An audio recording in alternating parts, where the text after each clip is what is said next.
Eu vou conversar agora com Maurício Tonhá. O Maurício Tonhá é conhecido como Mauricião. Ele é realmente alto, tem quase 2 metros de altura.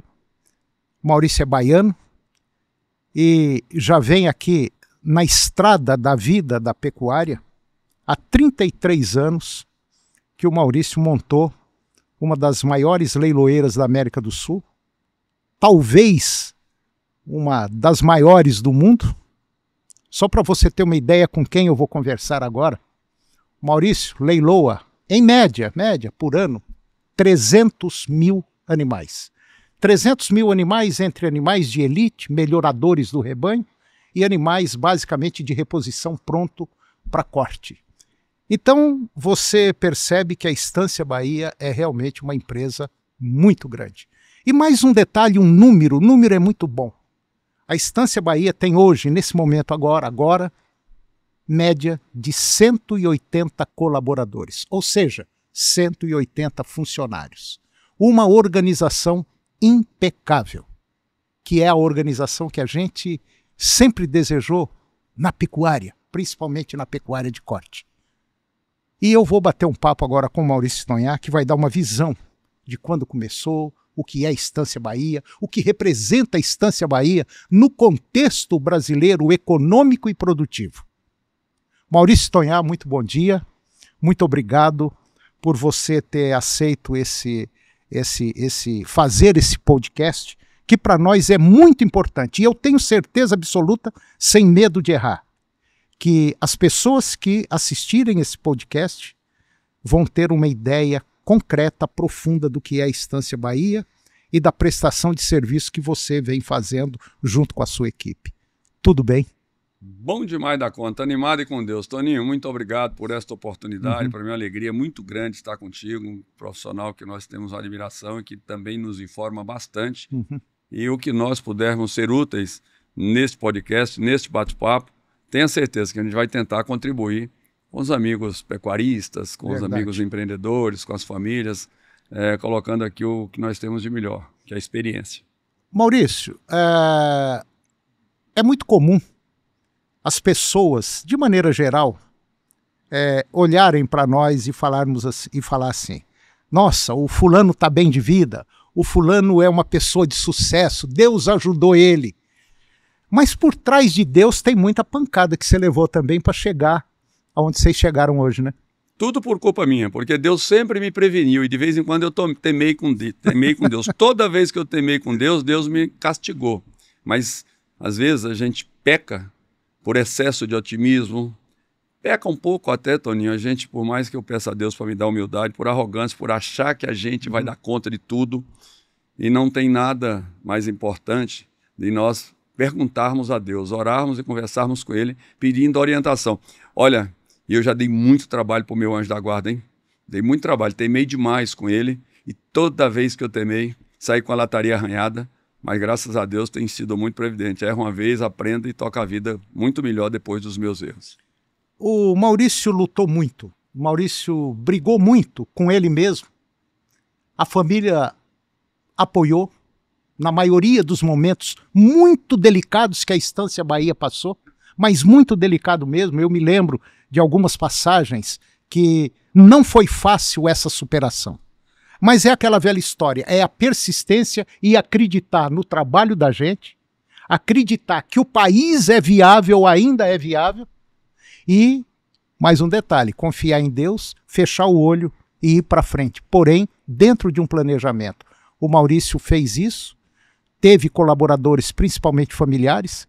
Eu me lembro, família tudo pequena, e o Maurício começou um trabalho que talvez ele nunca imaginou que fosse chegar no que chegou hoje. Acho que é mais ou menos isso, né, Maurício? Na verdade, Toninho, as pessoas me perguntam hoje, você planejou este momento da Estância Bahia? Eu falo, não. Eu não tinha nem mesmo coragem de pedir a Deus para me proporcionar tanta condição de fazer o que nós fizemos. Nós iniciamos como qualquer pessoa que não tem nenhum capital, que não tinha nenhuma experiência, de forma muito rudimentar, arcaica, sem profissionalismo. mas só tinha uma coisa, vontade demais. E clareza de propósitos e de princípios de vida. Eu tive uma formação em casa, tanto de valores, como também dos princípios cristãos e do respeito e da base familiar, que foram muito importantes na minha vida, na construção da história da Estância Bahia. E a história da Estância Bahia confunde com a minha vida. Então, tudo o que aconteceu foi uma obra de Deus, que eu sempre fiz a minha parte e sempre que errei, tive a capacidade de humildemente pedir perdão a Deus e também àqueles aos quais eventualmente eu tenha cometido. Então, nós erramos muito, mas nós jamais deixamos de tentar acertar. E é assim que a gente continua até hoje. Se você me perguntar como vai ser, olha, está na mão de Deus, eu não sei. Porque efetivamente nós planejamos, nós escrevemos, nós orçamos, fazemos tudo, mas tudo as coisas que vão acontecendo é fruto do que Deus quer. Tem quantas coisas acontecem na vida da gente sem explicação, tanto boas quanto ruins. E a gente tem que ter muita capacidade, principalmente ser resiliente, ser competente, ser trabalhador, ter a humildade de reconhecer as suas fragilidades e, se for o caso, reconstruir o caminho. Porque quantas vezes nós tivemos que refazer planejamentos e quantas vezes nós tivemos que mudar a forma de agir, inclusive nos leilões. Isso é uma constante aqui. Todos os dias a gente está tentando aprender. Para você que está nos acompanhando, só para ter uma noção, a Estância Bahia, ela é tão ética, ela é tão certinha, que se ela vender um determinado lote de animal para uma determinada pessoa, e essa pessoa não pagar aquele lote, a Estância Bahia paga. A Estância Bahia já fazia isso há muito tempo lá atrás, há muito tempo. Então veja a seriedade da coisa, que é uma seriedade que está faltando, principalmente para uma boa parte dos nossos políticos, dos nossos governantes que não tem. E a Estância Bahia mostra que andar certo, mesmo que a estrada seja torta, os resultados aparecem como estão aparecendo hoje. E como eu disse no início, imagine o que são 300 mil animais comercializados por ano. Você bancar 180 funcionários não é fácil. Tem que ter muita paz, muita calma, muita ética e acreditar demais, mesmo numa época crítica como nós estamos vivendo. E eu tenho certeza absoluta que o Maurício passou por inúmeras dificuldades. E eu tenho uma passagem aqui muito importante, que até a justiça era contra ele. Não só a justiça, mas como muita gente do setor. Por quê? Porque ele começou lá de baixo, pequenininho, assoprando aqui, comendo pelas beiradas, e foi indo, e chegou onde chegou. Acho que é isso, né, Maurício? Na verdade, eu não diria que a justiça foi contra mim. Talvez alguns membros tenham sido utilizados por algumas pessoas de má índole que não gostam do sucesso alheio. Felizmente, esses que me perseguiram, uns foram para a cadeia, outros estão fora do processo, e outros ainda irão na medida que Deus vai acertando com eles se a justiça dos homens não der certo. Mas o mais importante na nossa trajetória é que nós jamais deixamos nos abater por as dificuldades, pelas adversidades. Muito pelo contrário, nós fomos construídos pela dificuldade. A nossa maior evolução ao longo desses 33 anos de leilão, eu tenho 62 anos de pecuária, papai já era um baiano, lá não falava pecuarista, né? Lá falava que papai era da roça, né? Eu nasci praticamente na roça, mas fui criado no sertão baiano e aquilo foi para mim uma bênção de Deus. Eu aprendi a trabalhar muito cedo e isso me fez uma pessoa mais, talvez, destemida, uma pessoa mais corajosa, uma pessoa que ao longo da trajetória de vida e profissional eu fui me preparando, ao mesmo tempo que não sabia nem mesmo para que eu estava sendo preparado, mas Deus estava sempre cuidando de mim. Eu sempre, desde muito cedo, eu sempre coloquei a nossa vida, a minha, da Jane, dos filhos, dos meninos que eu peguei para criar aqui na Estância Bahia, de todos aqueles que vivem ao nosso redor, dos nossos clientes, falei, Deus, cuida de nós, mostra o caminho. Eu não sei para onde estou indo, mas estou indo para frente com Deus, como eu sempre falo. Tanto é que meu lema de vida é assim, eu estou animado e estou com Deus. E ninguém dá conta de um homem animado que anda com Deus, Toninho. Maurício, as decepções foram muitas, mas também nesse processo tiveram muitas alegrias, não teve? Ô, Toninho, as decepções que teve, a maioria foi comigo mesmo, sabe? Porque eu nunca fiquei esperando muito de seres humanos, né? Tem muita gente boa, mas tem pessoas... Tal. Então, eu me decepcionei foi quando eu acreditei e confiei em pessoas que eu não deveria ter confiado. Mas de quem foi a culpa de eu confiar na pessoa errada? Sua. Minha. Porque Deus toda a vida me avisou. A Jane, então, eu vou te falar, ela é danada, né? Ela fala, não vai com esse cara vai dar problema. Não, mas eu conheço ele e tal, mas era só você teimar com Deus e dava errado. Então, gente, você que é jovem, pode ter até 62 anos, até 70, não esqueça. Coloque na mão de Deus e ouça o que Deus está te falando. Deus fala com a gente.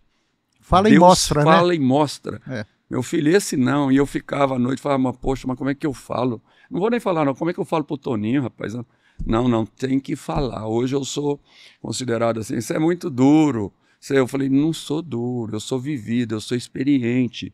Eu chego para os meus meninos, desde o Guilherme, a Gabriela, a Giovana, certo? E os que eu pego para criar, eu falo, olha, assim não, pô, assim não vai dar certo, cara, não adianta. Tem que ter cuidado, tem que ser... Né? Então, é a vida, cara. Mas é a vida e os arranhões, né? E a experiência e as porradas que a gente leva na vida, que ao mesmo tempo que elas doem, elas nos fazem crescer. Desde que você realmente tenha humildade de reconhecer os erros que você comete. E pensa um cara que fez baianada. Mas não poderia ser diferente. Eu não posso falar. Sim, claro. Baiano tem que fazer baianada, né? Eu falo isso de forma carinhosa, porque eu errei muito. Eu errei demais. Mas, Maurício... Mas tive capacidade de recompor e corrigir meus erros. Nunca errei por desonestidade, nunca errei por preguiça, nem por má fé. Errei por ignorância, por não conhecer. Então, ao mesmo tempo que eu errei bastante, eu sempre tinha muita capacidade de reconhecer as dificuldades, entre as quais processos de leilão. Não tínhamos a menor noção de como nós devíamos fazer. Como hoje, eu não sei o que preciso fazer para estar bem amanhã. Mas estou de olho, estou olhando, estudando com a equipe de profissionais hoje. Certo? Então é o tempo todo, Toninho, tentando fazer melhor. E isso é que faz a diferença numa empresa ou numa pessoa, num profissional de sucesso e naquele que quer culpar o outro pelos seus... mais o mercado, mais o governo, mais o cliente. Porra, cara, esquece. Faz sua parte bem feito e tenha fé que vai dar certo.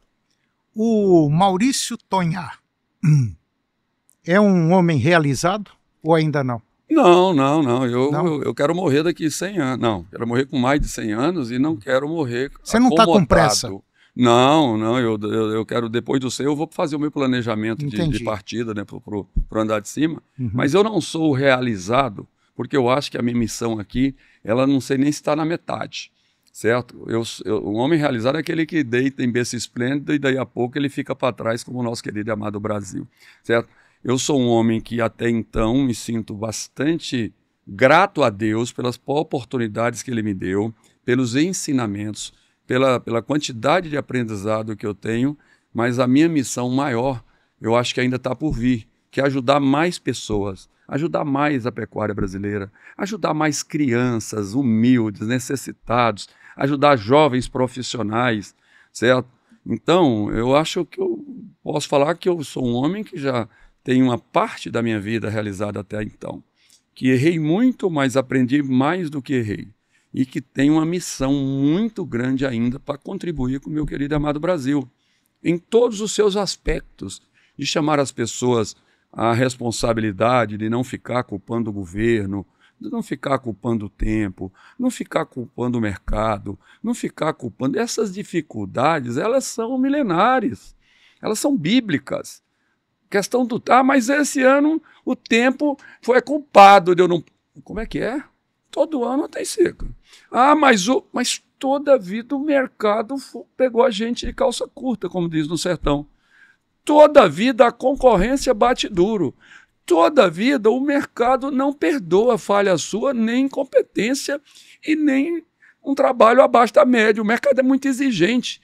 E hoje nós, que tentamos fazer o melhor, fazemos com que o mercado queira mais. Então como é que eu me realizo e vou ficar acomodado naturalmente, que eu sou um homem que sou grato a Deus por Ele ter me trazido até aqui e por ter me dado a oportunidade, de forma humilde, de ter contribuído. Mas acho que é muito pouco ainda o que eu fiz até hoje. Eu acho que eu tenho um papel muito maior a partir do momento que me sinto uma pessoa mais experiência, mais vivida e eu acho que mais preparada para ajudar o Brasil, Toninho. Eu acho que quem reclama muito perde muito tempo na vida e esquece de crescer. Boa reflexão. Não, mas não é? Eu nunca tive tempo de... Primeiro que eu saí de casa muito cedo. Papai também, infelizmente, partiu cedo, né? E nunca foi, muito pelo contrário, foi para o mundo. E eu tive pai demais, né? Apesar de ter ficado longe do papai, os 15 anos que eu passei com ele foram extraordinários e me deu o alicerce da vida, como mamãe, certo? Mas o que me ensinou de verdade foi a vida. E o aprendizado que é extraordinário é quando realmente você tira proveito de tudo que você aprende. E eu olho para trás, até hoje eu tenho exemplos de criança, do meu avô, né, do meu pai, né, dos meus tios, e daqueles com os quais eu convivi ao longo da vida. Todos eles foram extraordinários como fonte de aprendizado e de inspiração. E aí, vou contar um caso rapidinho. Eu vim muito cedo para o Mato Grosso trabalhar no Banco do Brasil. E pensa o privilégio, eu tinha 500 pessoas que eu convivia direto no sentido figurado, 500 pessoas, 500 clientes do Banco do Brasil. E eu ia na casa desses 500. Eu, na verdade, trabalhava na carteira agrícola, na verdade não tinha agronegócio, era na Rural. Na Rural. O meu tempo era na Rural, e na Rural eu tive a felicidade de ir para a carteira Rural, e na carteira Rural eu passei um bom período no Banco do Brasil, como, na verdade, chamava na época fiscal, certo? Hoje talvez fosse auditor, alguma coisa desse tipo. E eu ia lá ver como estava os créditos que o banco emprestava para cada...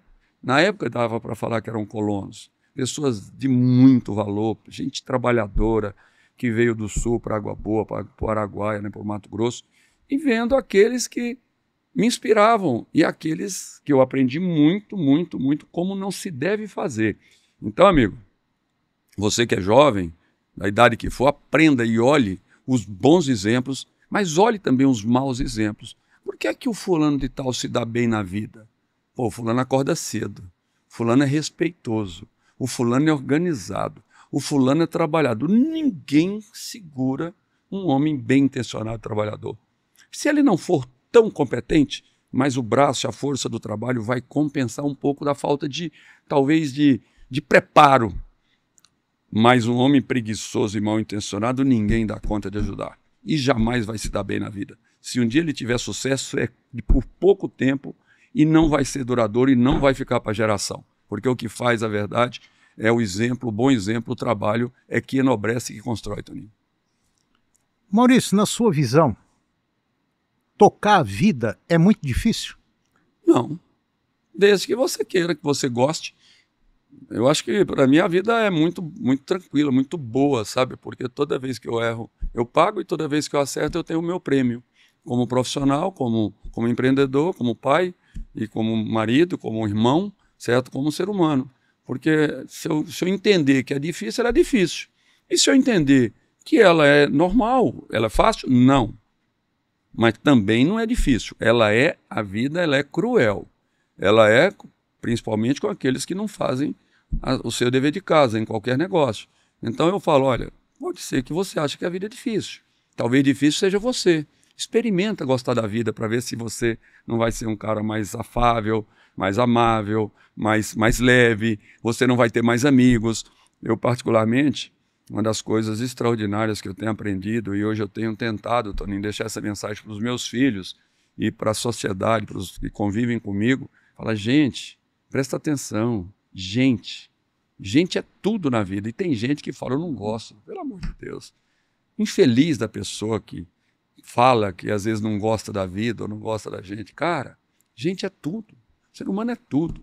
Nós nascemos de gente, nós vivemos com gente, nós crescemos com gente, nós só somos completos. Perfeito ninguém é e nem completo, mas só estamos próximos. O que é? Nós buscamos ser justos perfeitos todo dia, mas não é fácil, mas tentamos. De qualquer forma, tem que tentar. E como é que faz? Respeitando as pessoas, tendo amor, o amor ao próximo, aos humildes, aos necessitados, aqueles que têm valores como os seus, respeitando quem tem valores diferentes dos seus, porque ninguém é obrigado a ser igual a você. Agora você tem que respeitar, você não precisa ser igual a ele. Aquele que não tem bons valores, que não tem... Tem gente que não é cristã, tá tudo certo, deixa o cara, pô. Eu tenho fé, bastante. Tudo que eu tenho eu devo a meu pai. O pai que está lá em cima me cuida. Agora, respeita o cara. Não precisa sair. Tá? Ah, mas o fulano não quer. Deixa o cara. Mas eu, particularmente, entendo que o sucesso da pessoa está principalmente naquilo que ele faz de bem para as pessoas. Naquilo que ele deixa de bons exemplos para os seus, e não é só os seus de casa, nem da empresa, os seus que vivem ao seu redor, os nossos contemporâneos. Então, eu acho que a vida não é difícil para aqueles que realmente gostam da vida. E aqueles que não gostam da vida, eu tenho pena deles. O que é que te preocupa hoje, nesse momento agora? O que te preocupa, assim, que te deixa... Fala, caramba, essa pedrinha no meu sapato está me dificultando andar e a gente precisa tirar, mas eu não tenho tempo de tirar esse sapato agora porque eu estou com muita pressa e... Ô, Toninho, me preocupa a retórica do divisionismo. Me preocupa a divisão entre todos. Nós contra eles, branco contra o preto, pobre contra o rico, homem contra a mulher, o trans contra tal. Infelizmente, tem um nível de gente infeliz que vem neste mundo para tentar dividir a sociedade. E nada mais importante do que nós promovermos a união dos povos. A união, então me preocupa esta divisão que existe hoje no mundo. É nós contra eles, são os árabes contra os israelitas, né? Os israelenses, né? Ou seja, é muito chato, muito triste, esquerda contra a direita. Gente, todos nós somos cristãos, deveríamos ser, né? Ou pelo menos seres humanos, respeitando. Então me preocupa essa divisão hoje muito chata que nós vivemos. Eu acho que isso que você acabou de falar agora resume bem o seguinte. Um grupo de zebras, preta e branca, resolveram brigar com outro grupo de zebras que eram brancas e pretas. Entendeu? Você vê, né? Uma era preta e branca, a outra era branca e preta. Cada forma de olhar, né? Um enxergava só o preto, outro enxergava só o branco. Só o branco. Ou melhor, primeiro o preto, depois... A vida, mas a vida é assim, nós não podemos deixar que essas divisões tomem conta da nossa vida. Eu, particularmente, sou me posicionado politicamente, de princípios, de valores. Tem gente aí que vive no mercado, porque dinheiro. Eu falei, cara, dinheiro não me move. Eu, particularmente, eu tenho valores inarredáveis na minha vida. Na nossa empresa, nós somos uma empresa de valor. Nós não fazemos negócio para ganhar mais. Nós fazemos negócio para ganhar o justo. Às vezes, em muitas situações, muitas provocações da vida. Ah, mas você tinha que fazer um leilão para o fulano. Eu falei, o fulano, os valores dele são diferentes. Ah, você tinha que atuar no mercado tal. Eu falei, esse mercado não é o mercado no qual eu me considero preparado. Não que eu não respeite aqueles que vão, deixa os caras. Deixa o cara lá, certo? E aí a gente tem que respeitar, ao mesmo tempo que a gente não pode ir na onda. Porque o fulano, e aí, você que é pecuarista, ou você que é do banco, ou você que é da televisão, como o Toninho, da comunicação do agro, ou você que é do direito agrário, ou do direito do agronegócio, ou do direito, qualquer que seja a sua... Não se iluda com a vida do outro. Não se iluda com a riqueza do outro. E nem se compara. E nem queira ir atrás daquilo que não é seu. Eu vejo, Toninho, mesmo na pecuária ou na agricultura, mas está dando dinheiro o leilão.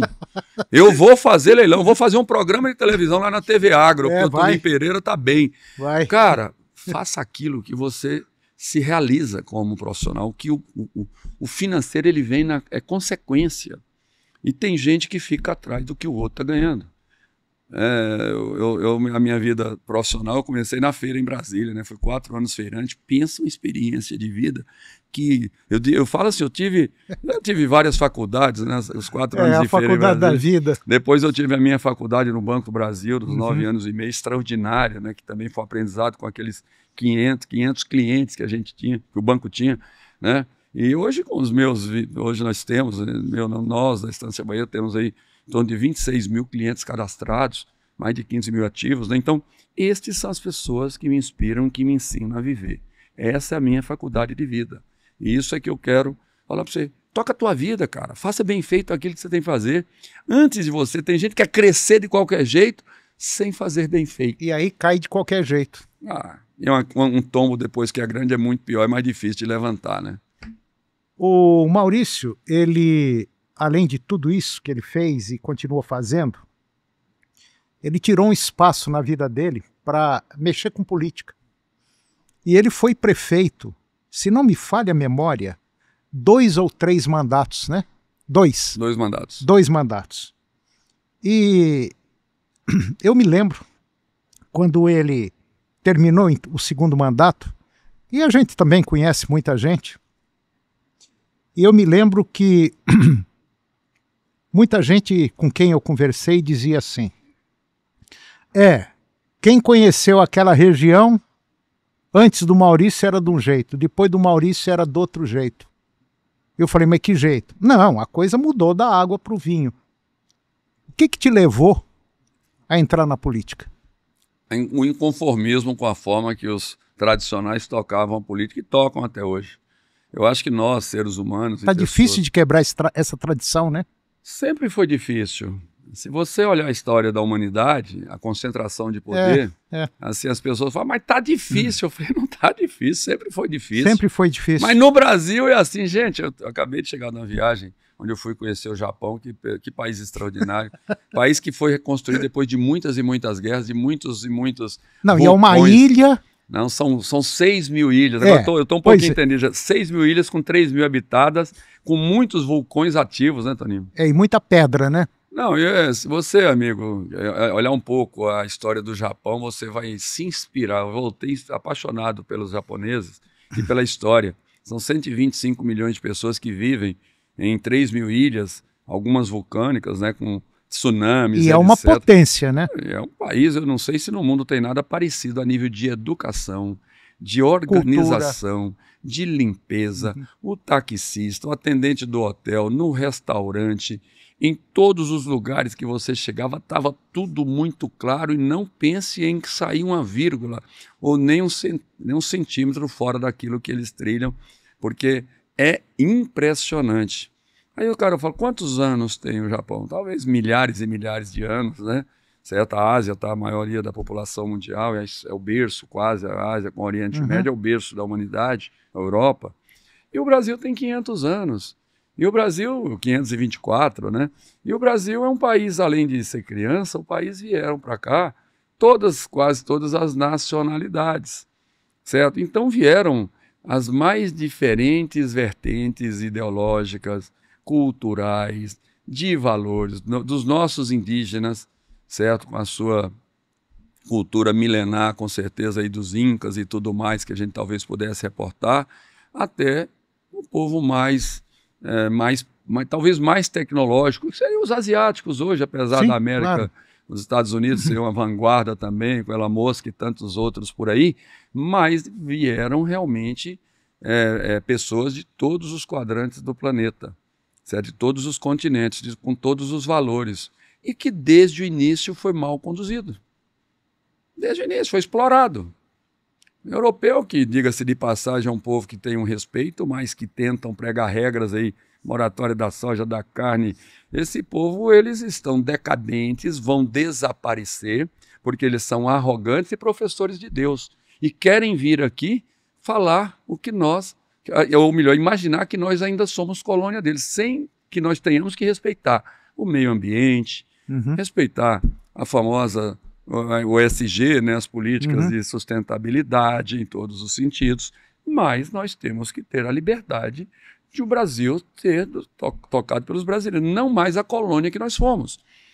Então, nós somos um país diverso, um país difícil, com estas particularidades, primeiro com a questão da cultura, da colonização, das dificuldades de clima. Imagina quem vive no Amazonas e quem vive no Nordeste e vai para o Rio de Janeiro, ou vice-versa. O Rio Grande do Sul. Ou para o Rio Grande Amado. Então, É um país extraordinário, com diversidades, dificuldades, e ela não vai ser diferente. Então, a minha entrada na política foi a tentativa de dar a minha contribuição, e eu falo o seguinte: infeliz de quem fala mal dos políticos, se não fizer nada. Porque 90 e tantos por cento, quem sou eu para afirmar, só sabe apontar o dedo e reclamar, e falar mal do outro. Ah, porque Brasília é o reflexo da sociedade brasileira. Brasília está quem nós colocamos lá. A culpa é nossa. Você tem feito alguma coisa? Você tem debatido? Você já foi? Você vai no seu sindicato dos trabalhadores, dos comunicadores? Você vai no sindicato na OAB, está tendo eleição agora, que ganha os melhores? Você vai no sindicato dos produtores? Não, eu não gosto de política, eu não gosto de sindicato. Então você vai continuar sendo dominado por imbecis, como boa parte dos que estão em Brasília. Então, a culpa é nossa. Então, eu fui para a política com o intuito de ajudar. E apanhei pra danar. E não me arrependi de jeito nenhum, porque Deus foi bondoso demais. Mas você fez o que tinha que se fazer, né, Maurício? Olha, na verdade, eu acredito que eu tenha dado bons exemplos, certo? Pelo menos eu espero. Tem muita gente que reconhece, outros criticam. Mas a primeira coisa que eu fiz, e a coisa mais importante na minha vida, foi pegar em Água Boa. E o Araguaia, num momento de depressão econômica, de um povo triste e diria até derrotado, onde as portas das casas, as fazendas, a terra de ninguém, ou melhor, o Vale dos Esquecidos, e eu comecei com uma forma bastante peculiar minha, de animado com Deus e tentando mostrar para as pessoas que nós estávamos no melhor lugar do mundo, era a terra da oportunidade, que Água Boa era a cidade do futuro, que o Araguaia era a terra prometida por Deus, que daqui a pouco ia chegar a 158, que até hoje não terminou, que daqui a pouco ia chegar a ferrovia, a FICO, que está chegando, que quem sabe poderia ter a hidrovia do Araguaia, que hoje eu acho mais difícil. Mas, de qualquer forma, que também estava uma pecuária debilitada e totalmente decadente por conta as terras tinham sido exaurido, né? Então pouca tecnologia, pouco capital, sem condição de investir, sem rodovia, sem governo, parte ainda sem energia. E eu estava lá animado, falando: gente, aqui é a terra, vamos comigo, vamos com Deus, vamos. Gente, Água Boa, vocês têm que acreditar que esse lugar é o melhor do mundo. E isso a gente começou a mostrar e as pessoas começaram a acreditar. E não é que deu certo, Toninho? E é o melhor lugar do mundo, Água Boa mesmo, viu? Quem conheceu Água Boa há 50 anos e conhece Água Boa hoje, ou melhor, quem conheceu o Mato Grosso na época da divisão, na época do governo Sarney, que eu tive o privilégio de estar aqui no Mato Grosso, eu trabalhava na Embrapa nessa época, e quando teve essa divisão, o Mato Grosso hoje só para quem não acredita, mas o Mato Grosso hoje é talvez um dos principais estados, os principais estados produtivos, não do Brasil, mas do mundo, né? Ô, Toninho, eu vou pedir desculpa para você que achou que eu falei que Água Boa é o melhor do mundo. Você não acha, não? E você conhece Água Boa? Você mora onde? Vai lá conhecer. Você mora onde? Mora em Cristalina, Goiás? Santana dos Brejos? Não, o seu lugar é o melhor lugar do mundo para você. A gente tem que entender que aquilo que Deus nos deu é o que tem de melhor. E você dê valor no que você tem. Porque o ingrato não tem nada pior do mundo que a ingratidão. Então eu sou muito grato a Deus por ter me colocado em Água Boa. Hoje eu estou aqui em Cuiabá. Sou grato a Deus por estar em Cuiabá. Então o melhor lugar do mundo é aquele que te acolhe, o lugar que você tem oportunidade, o lugar que Deus te colocou, onde você como profissional, qualquer que seja a sua profissão, qualquer que seja, ele é digno. Engraxate é digno, vendedor de picolé e de pirulito é digno, feirante é digno, carregador de embalagem, como eu fui na minha jovialidade, tudo é digno. Agora você tem que ser grato àquilo que você tem. E se não está bom, parte para outra. Porque quem construiu o mundo... para de reclamar e parte para outra. Quem construiu o mundo foram os migrantes. Quem eu tenho a maior referência do mundo é quem migra, quem sai da dificuldade e vai buscar novos horizontes para construir uma vida melhor. Está aqui a região centro-oeste. E foi assim que Deus construiu o Brasil, inclusive. É o Brasil. O Brasil é construído de imigrantes. Ora, quantos índios tinha no Brasil em 1500? No início do século XIX, ou melhor, do século XX, o Brasil tinha 30%, 40% da população que tem hoje. Ultrapassamos a casa dos 200 e tantos milhões de habitantes e um país ainda continua um país de oportunidade. É o meu caso, o caso de boa parte de Mato Grosso. Mato Grosso foi construído pelos migrantes, reconhecendo o valor daqueles que vieram como os bandeirantes, que vieram como os garimpeiros, né? Os bandeirantes eram atrás de ouro, parte de pedras preciosas, depois da madeira, do pau-brasil, e aí vieram os pecuaristas. Então, nós temos que reconhecer o valor de todos aqueles que abriram as picadas para que a gente pudesse estar aqui. Então, se você não gostou de falar que Água Boa é o melhor lugar do mundo, o melhor lugar do mundo é você que constrói. Se você quiser viver bem, você vive bem em qualquer lugar do mundo, porque está aqui, ó, é a opção de vida. Viver bem, viver mal, você escolhe. Eu escolhi viver com Deus, viver bem e ser grato a Deus por tudo. Maurício, outro dia eu te fiz uma pergunta numa entrevista e eu vou repetir essa pergunta, porque a resposta foi muito boa. Foi excelente. Você deu o exemplo do nosso país, que é um avião carregado de brasileiro, cheio de brasileiro dentro, e tem o piloto e o copiloto. O avião está abastecido, está cheio de combustível, até na boca. Esse combustível chama-se agronegócio. Só que tem o piloto e o copiloto, um é o presidente e o outro é o ministro da Fazenda. Eles não entendem muito de pilotar avião não, né? Mas nós não temos outra alternativa. Se você estiver neste avião que eu estou e você também, não adianta, não torça contra o piloto, porque se porventura tiver um acidente e for fatal, você vai junto. Então, com o piloto bom ou ruim, gostando ou não, eu torço para o piloto que está lá no Planalto. Deus que dê juízo para ele e também para o ministro ou seu copiloto, porque não tem alternativa. Ah, mas eu... Cara, não se trata mais de gostar ou não, de apoiar ou não, de votar ou não, de concordar ou não. Trata-se de entender que eles são pilotos deste querido e amado Brasil e que nós temos que torcer para dar certo. Se ele for mal, você vai mal também. Então, Toninho, por mais que eu não goste do piloto, que eu não confie no piloto, mas eu estou trabalhando bastante, pedindo a Deus para conduzir essa aeronave para que ela tenha um pouso, que logo, logo passa. Calma, calma, já tá... Gente, falta mais nem 2 anos e uns dias só, vocês vão ver. Esse Brasil vai. Porque, inclusive, teve gente quando decolou, há 2 anos atrás, falou assim, o avião vai cair. Até antes, né, quando estava taxiando, terminou a eleição, aí começou a esquentar as turbinas. Mas você viu o menino? Esquece, cara. Vai cuidar da vida. Eu também não fiquei satisfeito. Mas eu falei, eu vou cuidar da minha vida. Porque se eu trabalhar bastante, não tem ninguém que segura quem tem fé e quem trabalha. Então, pede a Deus para o piloto dar conta de chegar no próximo aeroporto e você vai ver que vai dar conta.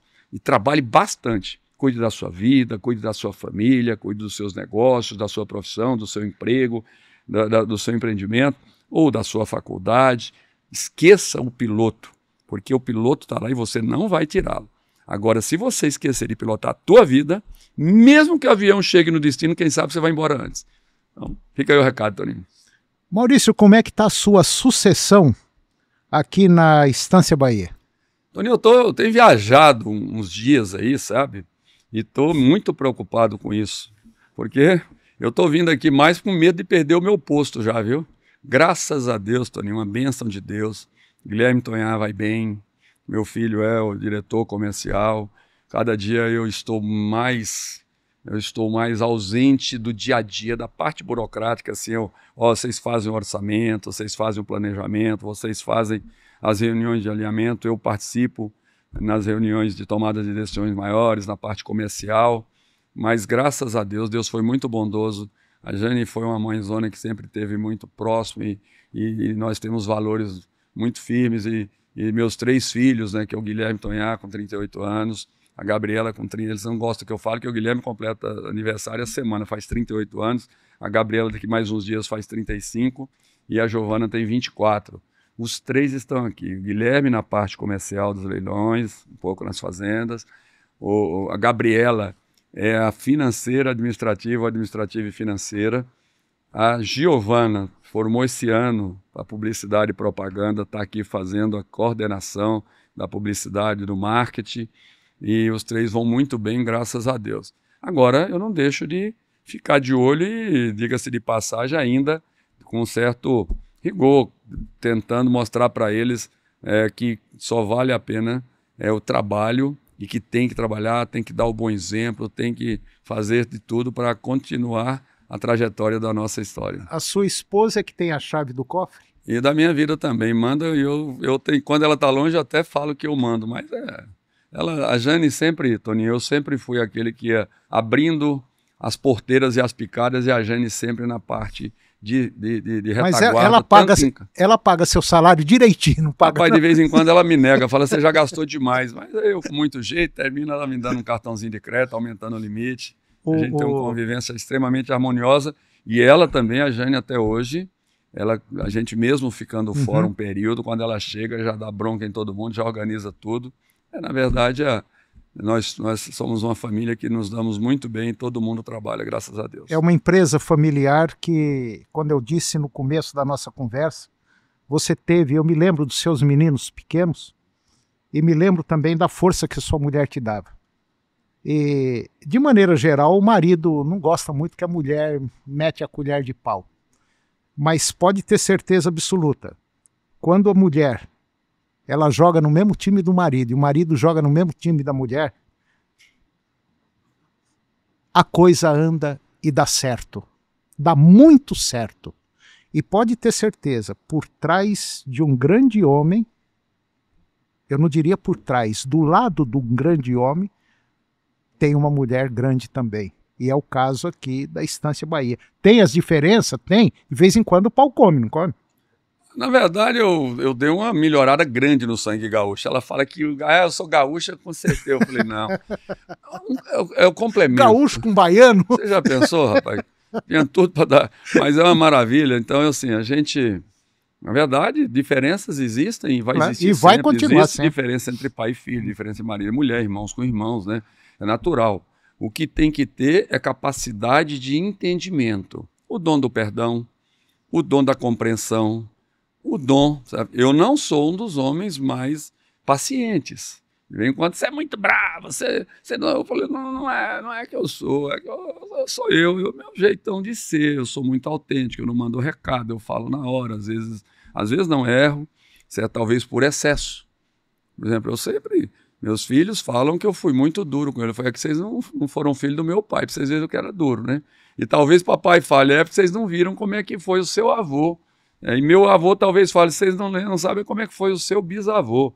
É que vivia em um mundo muito diferente do que nós vivemos hoje. Mas o que nós não podemos perder é a autoridade e nem deixar de dar o bom exemplo. Eu sempre, de uma certa forma, com a Jane, nós sempre trabalhamos muito. A Jane até falava, você está trabalhando demais, você tem que fazer. Eu falei, nós não estamos em Não condição. tem saída. Eu falei, não estamos... vamos viajar. Eu falei, você está ficando doida viajar.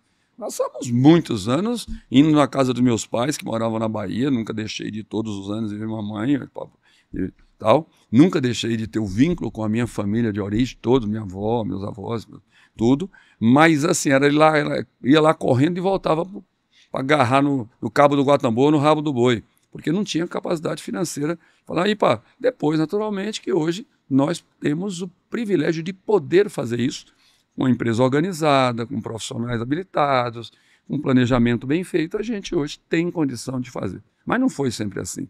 O início foi muito duro. Quando eu casei, Toninho, nós moramos 2 anos, era até gostoso, era bonito, era um quiosque coberto de palha, não é que era um barraco de palha, não, bem feitinho, bem gostoso, por sinal. O Guilherme foi criado nos 2 primeiros anos da vida dele, uma casa coberta de palha. Gente, então a coisa que não é, mas... Cara, você não sabe da vida, né? Você não sabe nem um tiquinho do que a gente viveu para hoje, graças a Deus, poder partilhar um pouco da nossa história e, principalmente, contribuir com bons exemplos para os jovens do Brasil. E a pecuária, tem saída? A pecuária é extraordinária, rapaz. Infeliz daquele que pensar que não tem saída. Ô, Toninho, de novo, o avião é o mesmo para todo mundo. O piloto é o mesmo para todo mundo. A pecuária, Toninho, ela é uma atividade, primeiro, milenar. Sim. Diferente da agricultura que nós vemos hoje, que não é agricultura milenar. A pecuária ainda existe pessoas que estão na pecuária do bisavô, do avô, do extrativismo. E existem pessoas que estão voando na pecuária, lá no andar de cima, com tecnologia, produzindo 20, 30, 40, 50 arrobas de boi por hectare, de carne por hectare. É lógico. Cada um faz sua escolha. Tem adubo, tem irrigação, tem ração. E ganha dinheiro. Tem tecnologia. Ah, mas é muito dinheiro. A pecuária exige mais capital por hectare do que a agricultura. Tem gente que fala, mas a agricultura exige muito capital para fazer um hectare de algodão, Toninho, eu estou falando aqui, não é do meu ramo, mas de 20 a 30 mil reais por hectare. Certo? O custeio, mais os investimentos, equipamentos, esmagadora, coletadeiras, etc. Certo? Talvez 50, 60 mil reais para você implantar um hectare de algodão. De soja, uns 20 mil, quem sabe? Sabe? Você está por dentro disso, é técnico, eu não sou. Certo? A pecuária, se você quiser intensificar a pecuária e colocar 10 cabeças por hectare, que é possível, que nós temos inclusive, é lógico, é com coxo cheio, é dando 2% do peso vivo em ração, os animais vão comer um pouco só de volumoso para fazer o rumen, né, para ruminar, certo? Mas se você fizer isso, capaz de custar quase o valor de implantar um hectare de algodão, porque 10 bois hoje, 10 bois de 15 arrobas, que eu não estou nem falando do boi pronto, 300, 4.500, 45 mil reais. Só os boi. Mas fora esses 10 bois vão comer 12 quilos de ração por dia. Pois é. Se é 12 quilos de ração, a 600, 700 reais, dependendo do nível da ração. Então, diariamente, esses bois vão custar mais 7, 8 reais de ração. Mais a questão do pasto, mais o funcionário, mais 30 conta diária. 30, né? Não é 30 diária, você extrapolou, mas se você fizer a conta, ele vai dar 7, 8 reais por dia, 9, quem sabe, de custo diário. Mas se você botar 10 bois, vai custar 70, 80, 90, quem sabe 100 reais por dia. Mas aí no período de engorda de 100 dias, né? Então, pensa bem, o valor do capital que você precisa para intensificar um hectare de pecuária. Muito mais, talvez, do que certas atividades agrícolas. Ao mesmo tempo que a agricultura nem a pecuária, depois de intensificada, não aceita meia boca. Tem que ser profissional.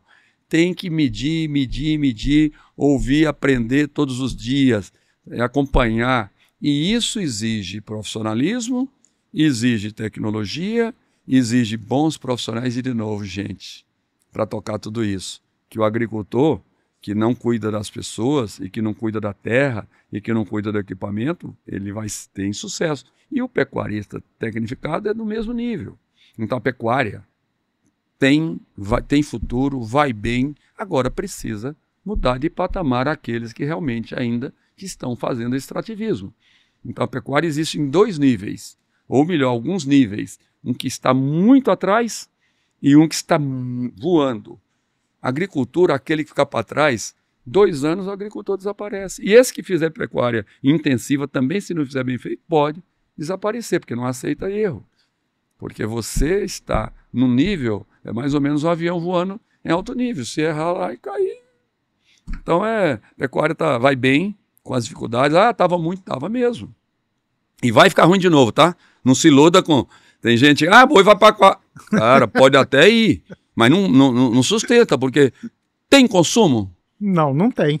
Para pagar um boi de 4, não vou terminar não, porque uns que falam, eu falo, calma, combina com o mercado. E o cidadão que ganha 2 salários mínimos, mora na capital, que paga passagem, prestação da casa, o aluguel, que tem 4 filhos, que tem que comprar uniforme. Você acha que esse cara vai comprar carne? Então, gente, é o equilíbrio, certo?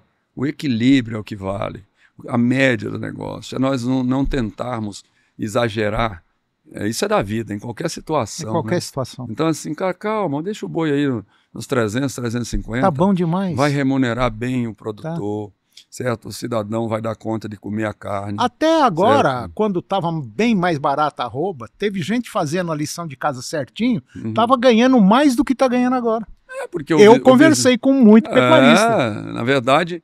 Toninho, toda vez que alguém estiver ganhando muito, tem alguém perdendo muito. Tem, claro certo? Que tem. Por exemplo, o invernista, aí, que está cada dia menos comum esse termo, né? O confinador, ou aquele que engorda pasto, TIP, tantas outras.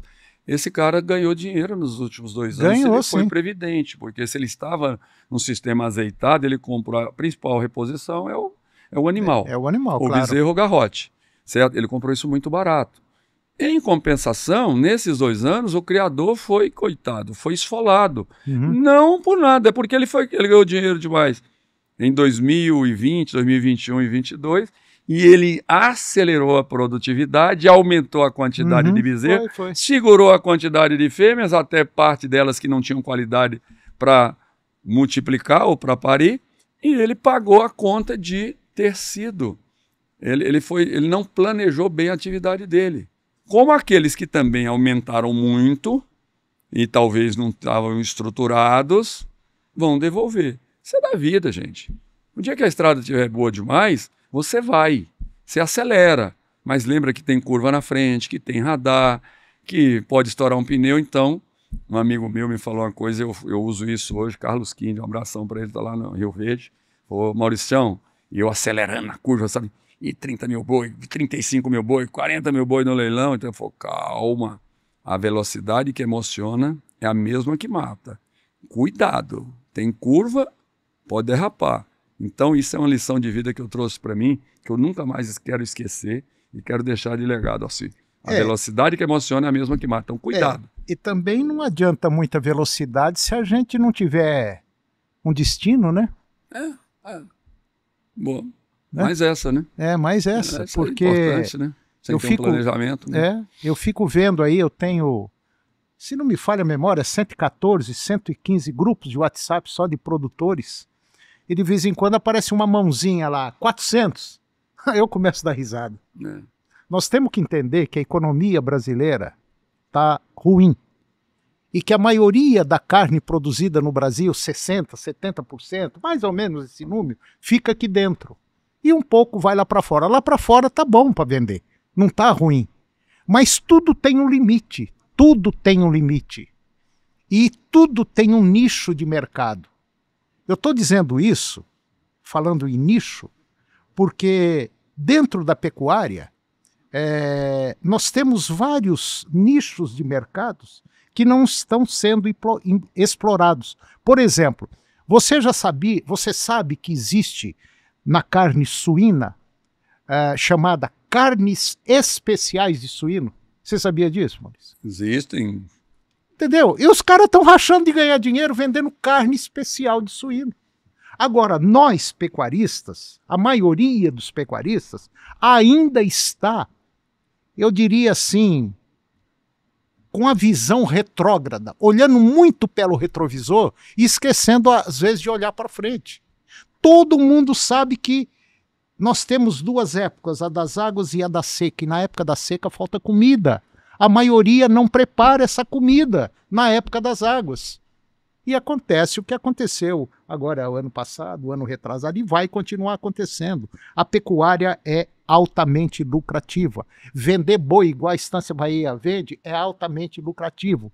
Trabalhar com imprensa como eu trabalho é altamente lucrativo.